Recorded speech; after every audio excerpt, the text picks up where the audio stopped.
Hello and welcome to another episode of the award-winning HUTV, Huntsville Utilities Television. I'm Todd, joined as always by the Bonnie to my Clyde and the Jekyll to my Hyde, Amanda. Hey, everybody. It has been quite a busy summer. Oh my gosh, yes. Yeah, we are into fall now, and so things have, I don't want to say they've slowed down, but things have changed a little bit. There's a lot of things that Amanda and I are responsible for in the summer that have kept us busy. Yep, definitely. And one of those things was a trip to the annual eSource Forum. For those of you who don't know what eSource is, and I don't know why you would, eSource is a marketing and research company that specifically works with the utility industry and helps various utilities with all kinds of market research, what's going on in the industry, things that will ultimately be beneficial to our customers. I was going to say, it makes us a better utility because we participate with, some of their programs, and they give us a lot of insight on how to make your customer experience a better one. Right, and while we were out there at the event, we met some people from a company called Tricklestar, and Tricklestar does a lot of things, but the thing that we talked to them about had a lot to do with something that's very a big deal with us, and that's inefficient use of electricity, I guess would be a good way to put it.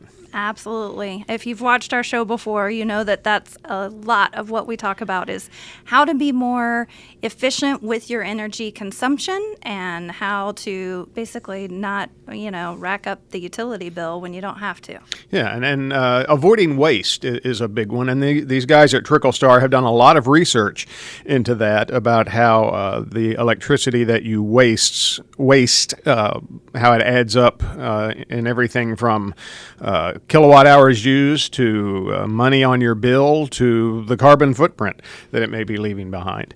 Right. And we had a very interesting conversation with the CEO of that company, and in that conversation he agreed actually to come and be a guest on the show and talk to a little bit. Now he's from New Zealand. I don't know if he was in New Zealand when we talked to him, but we had to do it virtually, and so we had that the other day, and so here you go. Yep. All right, we have a very special guest with us today. Amanda, you want to do the honors and introduce our guest? Yeah, we have Bernard Emby from Tricklestar. I did say your last name correct, didn't I? You did. Okay, yeah. So Bernard's got a really fabulous keyboard that he showed us at a conference, and he's got all kinds of great technology to share with us. So. Well, and it's the cool thing about this keyboard, and we're going to get to it here in just a minute, is it kind of touches on something that we talk about a lot, which is being close to Halloween. We probably like to call it vampire power, but standby power, you hear it called, and it's one of those things that can kind of nickel and dime you over time, and you end up wasting energy and wasting money. But this keyboard that Tricklestar has found a solution to that. So first, tell us a little bit about yourself, a little bit about Tricklestar. Well, firstly, thanks, Amanda and Todd. Thanks for having me on. It's a pleasure to be here.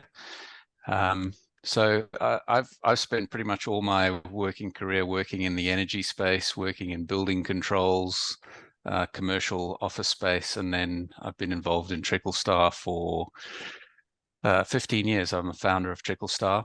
And so married, three young teenagers, 3 girls, awesome. Constantly nagging them to turn off their lights, turn down the AC, switch off those computers when you're not there.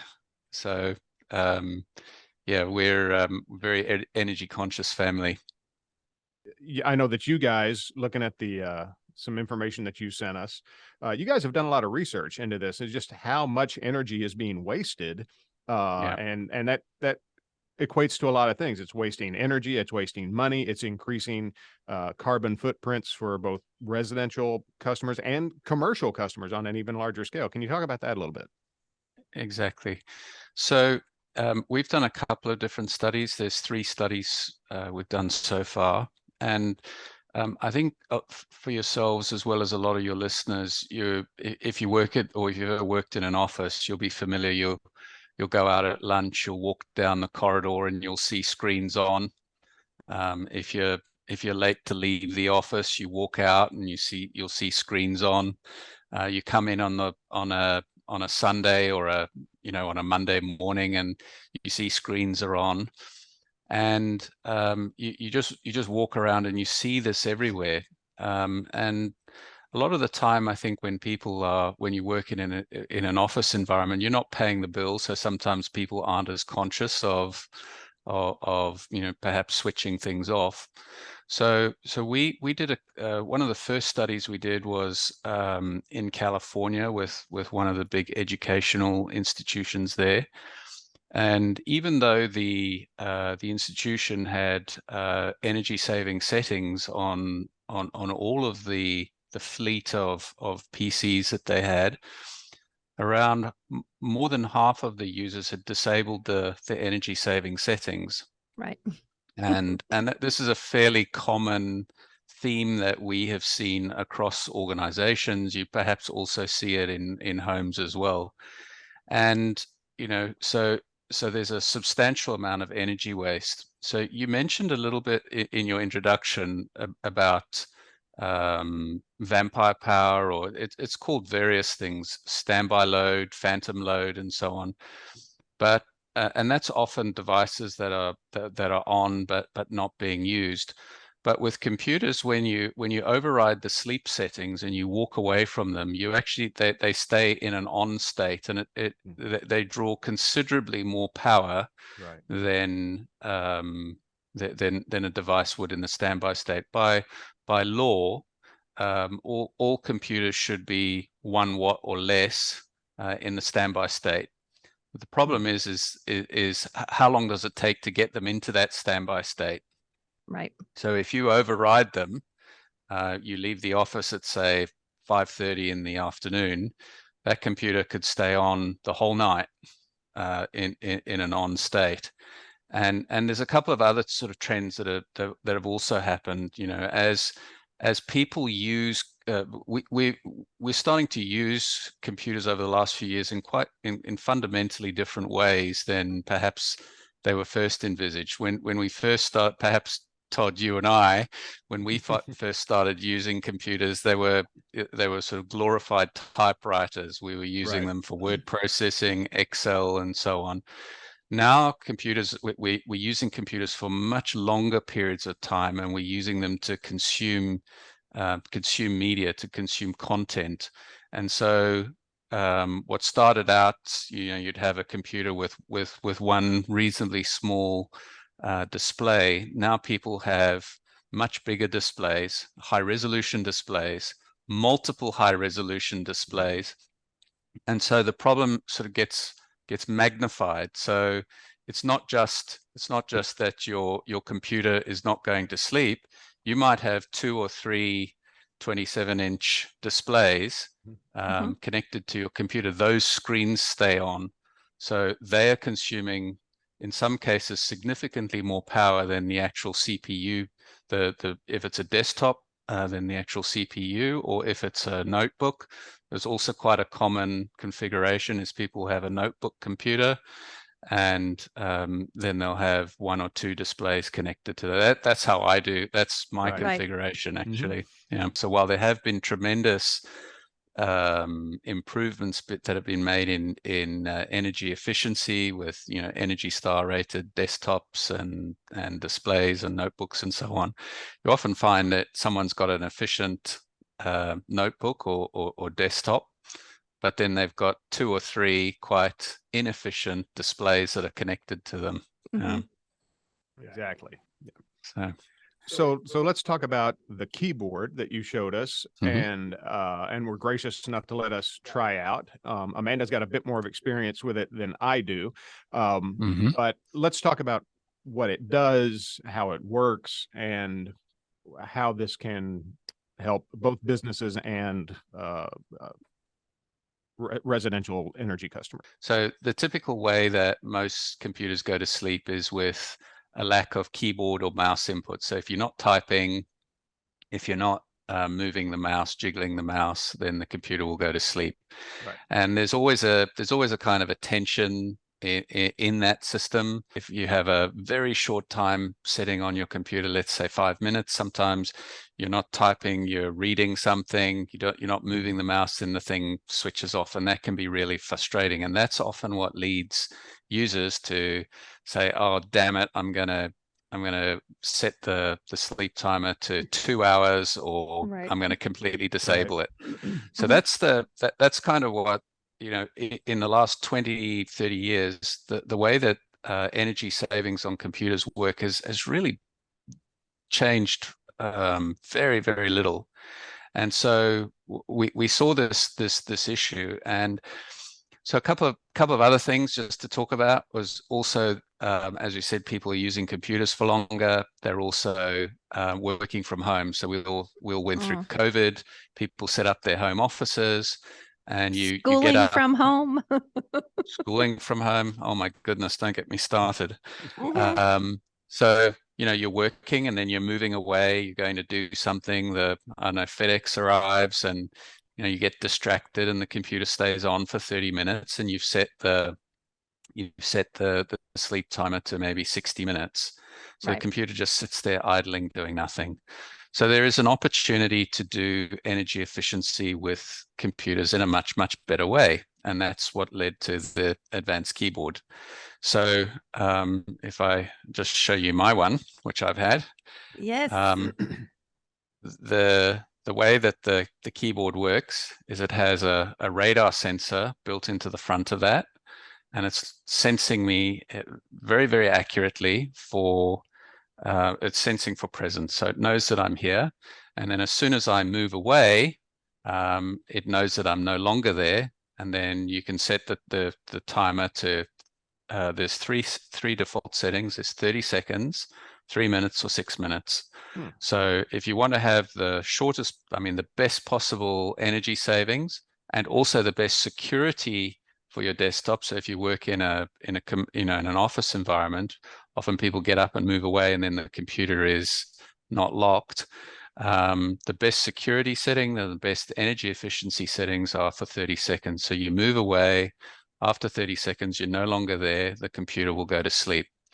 If, however, you're sitting in front of the computer, in front of the keyboard, the default settings that you've set to your computer will continue to work. They complement each other, so they're not competing with each other. Right. You're using the behavior, the keyboard and the mouse input, with coupled that with occupancy sensing, and it makes for a much nicer user experience. It improves energy efficiency, and it also improves security.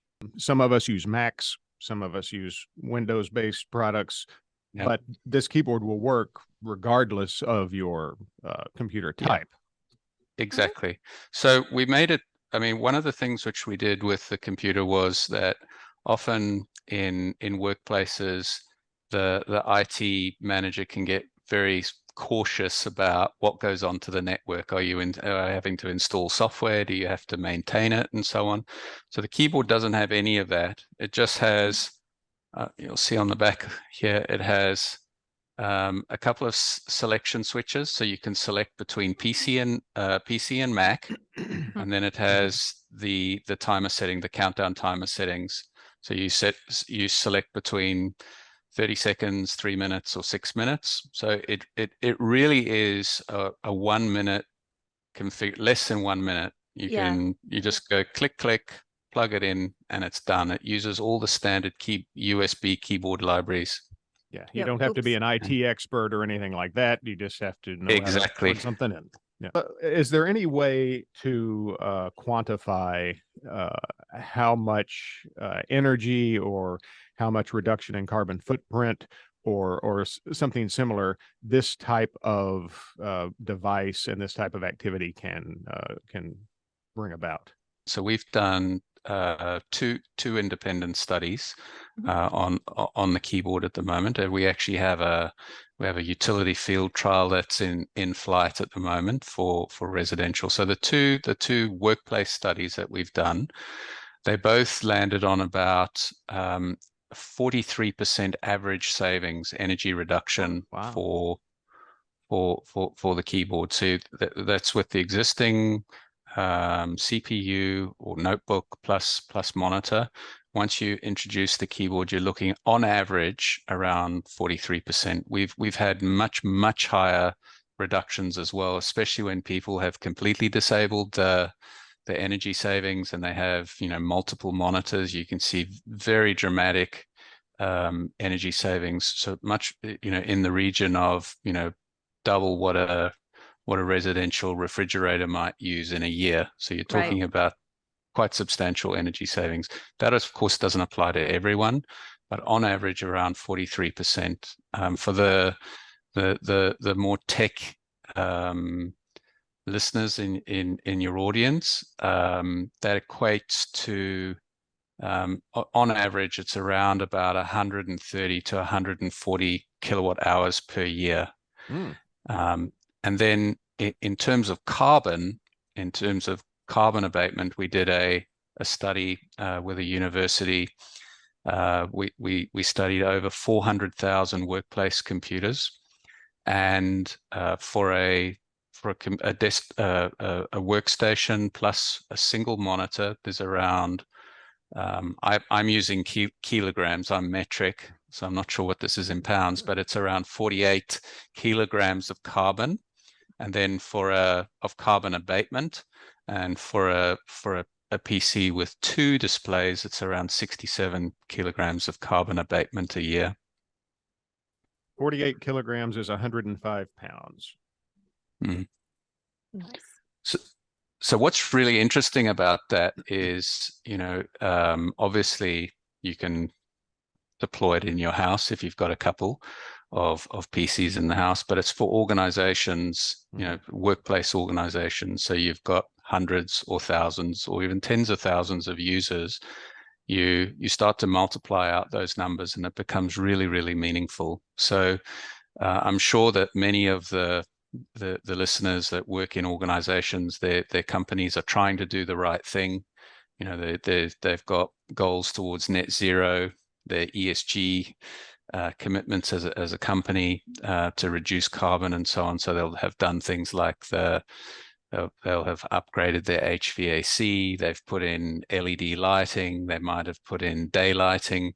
There's not very much left to do within the building envelope. So the advanced keyboard is really interesting because it's so easy to deploy. It's really scalable, and you're getting substantial savings, especially when you roll it out across big numbers of users. If there's anybody out there who wants to learn more about this keyboard, wants to learn more about Tricklestar, where can they go? Tricklestar.com, and just on the landing page there, you'll see a link to the advanced keyboard. And we've got a bunch of studies as well. So if you just scroll down on the page, you'll see a link there that says supporting documents, and there's specifications, videos, all that kind of techie product stuff if people want to dig into it a bit deeper. Yeah, and I read a lot of that stuff on there, and it was a lot of stuff I didn't know. I just didn't realize, you know, like you were saying, people think, oh, it's just a keyboard. It's just my computer. Yeah. No, you know, I equate it to, and this might not be the best analogy, but I equate it to dieting.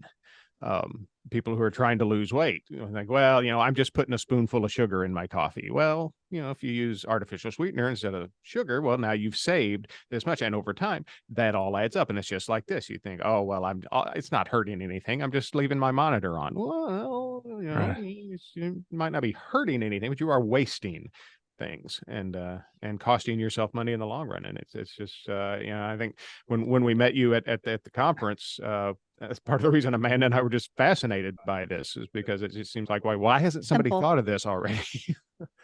Yeah, I think one of the interesting things, I mean, this is talking a little bit about what the philosophy when we founded Tricklestar.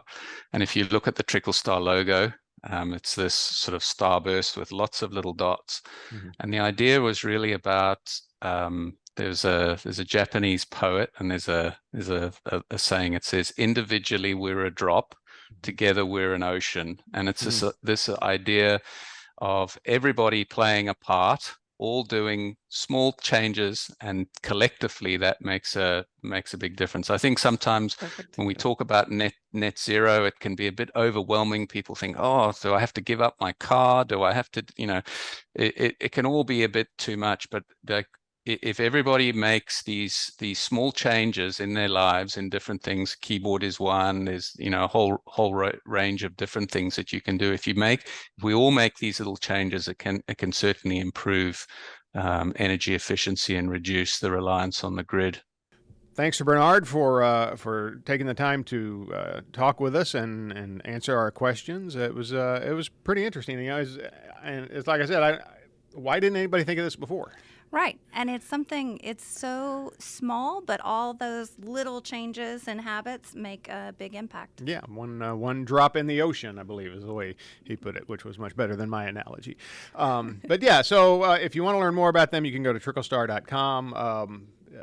They've got a lot of research on their website where you can delve even deeper into the inefficient use of electricity and what it's actually costing you, not just in money, but in other things as well. Is there anything you think we ought to add to this? Well, if anybody has another idea or a nifty, tool that helps with saving energy, please feel free to put it in the comments and reach out to us. Let us know. And don't forget to like and subscribe. That way you can catch the next episode. That's true. And until that next episode, I am Todd for Amanda and all of us at the award-winning HUTV saying thanks for watching. And remember, you can't spell utilities without you.